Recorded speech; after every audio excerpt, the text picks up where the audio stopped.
Hello everyone. Today I am going to explain about basic block and flow graph.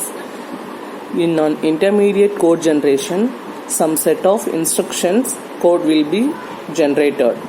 Out of these three instruction codes, we need to create an assembly level code. So in order to create a original assembly level code, we have to note down that the correct address where the loop will be placed. Take some sequence of instructions. In that sequence of instruction, it is on three address code that are taken from the intermediate code generator. So from the three instruction code, we are going to split that into a basic block.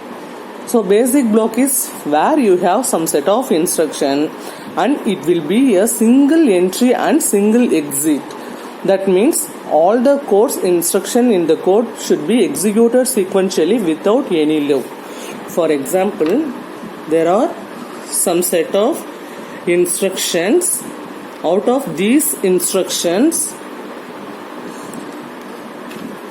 there is one single entry and single exit.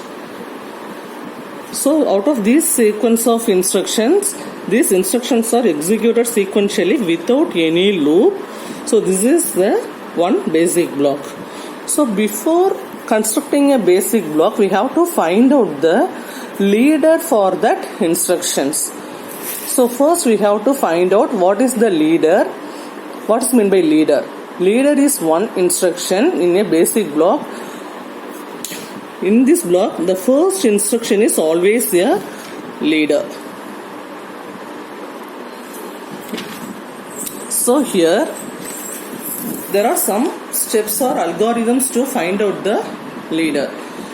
First, this is the algorithm for find out the leader. In that, input is nothing but a sequence of three address code. It is from the intermediate code generator. Output we are going to create or make out some list of basic blocks.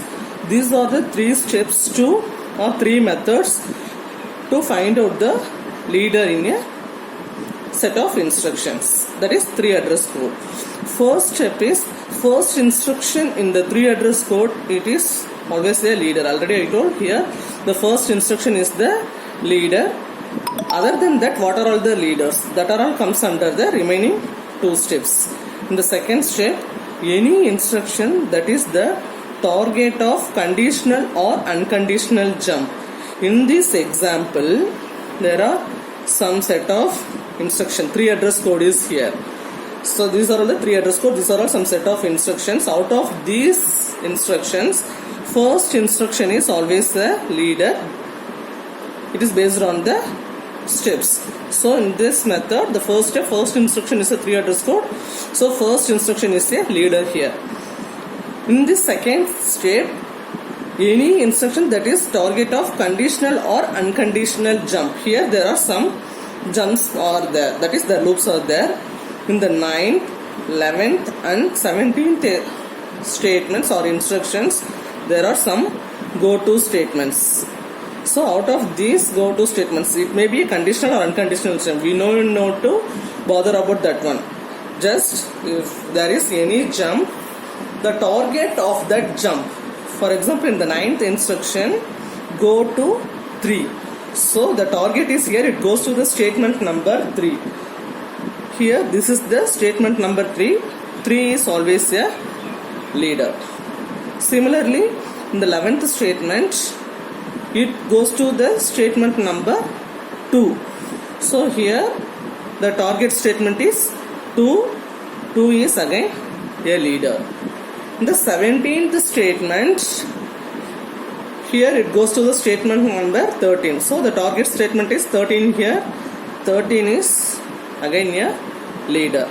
So 1, 2, 3, 13. These are all leaders. In the third method, there are one more step to find out the leader. In the third step, any instruction that immediately follows a conditional or unconditional jump.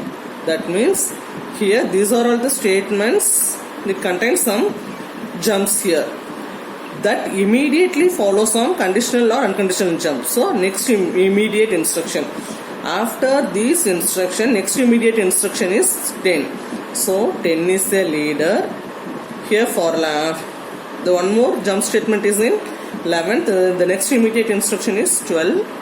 So 12 is a leader. And one more go to statement here, 17th statement. But in 17th statement, after 17, there are no other extra statement or instruction is here. So there is no leader for this instruction. So these are all the leaders. What are all the leaders here? 1, 2, 3, 10, 12 and 13. These statements or these instructions are the leader for this example. So now we found out the leaders. Once we found the leader, we have to find out the basic blocks. How to construct the basic block? So for that, here I equal to 1. This is the first leader instruction. So after this, the second statement is again a leader instruction. So for the first block, it contains only one instruction. This is the first block. For the second instruction, again after second, the third instruction is also a leader instruction. So leave that one. Second instruction alone, it is a basic block. So in these two blocks, each block contains only one instruction. For first block, it contains only one instruction. For second block, again it contains only one instruction. But in the third block, third statement is a leader statement or leader instruction. After 3, 4, 5, 6, 7, these are all not a leader statements. Up to here, 10 is a leader statement, 12 and 13. So up to 9, the next leader is 10th statement is the next leader. So from 3 to 9, this is the next block.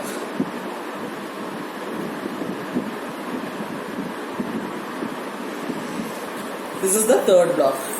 And then fourth block, 10 is a leader statement, 11 is not a leader but 12 is a leader statement. The fourth block, it contains 2 instruction. This is the next block.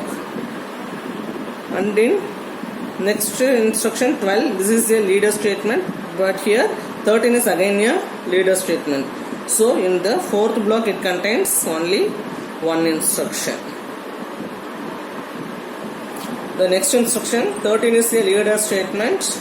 After that, there is no more leader statement. The remaining statements or remaining instructions are constructed as a one more block. That is the last block for this example.